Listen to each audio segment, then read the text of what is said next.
the broadcast, while I also get more breaking developments, in fact making headlines at this point of time.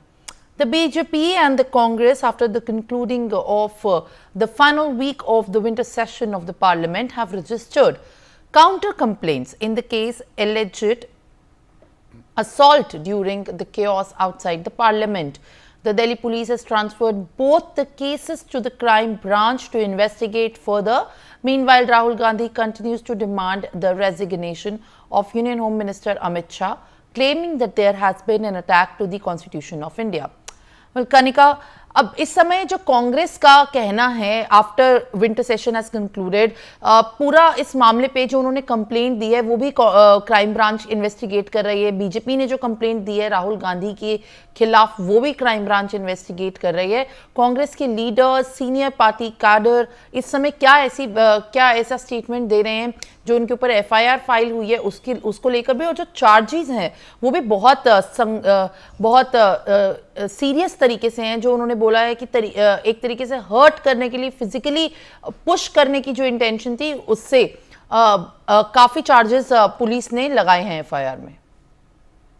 देखिए, बिल्कुल parliament में जिस तरह से protest हुआ, चाहे वो बीजेपी के एमपीज हो, मेंबर ऑफ पार्लियामेंट हो, या कांग्रेस के मेंबर ऑफ पार्लियामेंट हो, उस दौरान जो है परसों की बात है जब राहुल गांधी पे बीजेपी की जो महिला सांसद है उन्होंने एलिगेशन लगाया कि राहुल गांधी ने उनको पुश करने की कोशिश की, जिसके बाद जो है बीजेपी के जो मेंबर ऑफ पार्लियामेंट है उन्होंने राहुल गांधी के खिलाफ एफआईआर की है। अब दिल्ली एफआईआर है वो क्राइम ब्रांच को हैंड ओवर की और क्राइम ब्रांच जो है पूरे मामले पे इन्वेस्टिगेशन करेगा।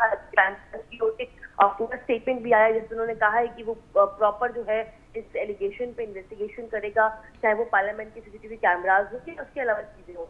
और इसके बाद राहुल गांधी और कांग्रेस पार्टी जो है लगातार अमित शाह के रेजिग्नेशन की डिमांड कर रही है और वो कह रही है कि भीमराव अम्बेडकर का अपमान जो है वो अमित शाह ने किया है, जिसके लिए उनको रेजिग्नेशन देना पड़ेगा। इसके अलावा राहुल गांधी ने आफ्टर दिस इंसिडेंट ये भी डिमांड की थी कि सीसीटीवी फुटेज जो वहाँ पे लगे हुए हैं मकर द्वार, उसको जो है रिलीज करना चाहिए ताकि सच का सच और सच जो है उसमें आ जाए।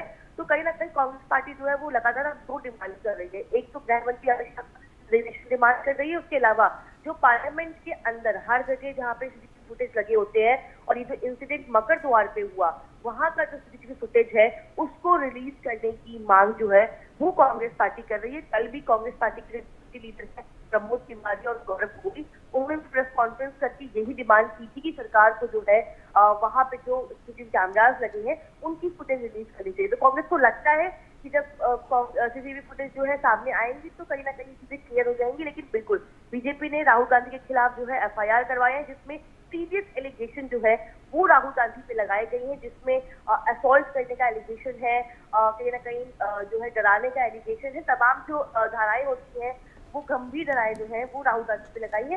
हालांकि कांग्रेस पार्टी ने कल प्रेस कॉन्फ्रेंस करके ये भी क्लेम किया था कि जो एफआईआर कांग्रेस की मेंबर ऑफ पार्लियामेंट की तरफ से करवाई गई है वो दिल्ली पुलिस ने रजिस्टर नहीं की है। और हालांकि कांग्रेस पार्टी ने परसों जब ये इंसिडेंट हुआ था उस वक्त ये एफआईआर करवाई थी, लेकिन अब बिल्कुल कांग्रेस और बीजेपी जो है इस पूरे मामले पे एक दूसरे को घेरती हुई नजर आ रही है। और खासतौर पर राहुल गांधी की एफआईआर होने के बाद कहीं ना कहीं राहुल गांधी और पार्टी की एक चैलेंज भी बन रही है। All right, Kanika, I'll request you to kindly stay on with me.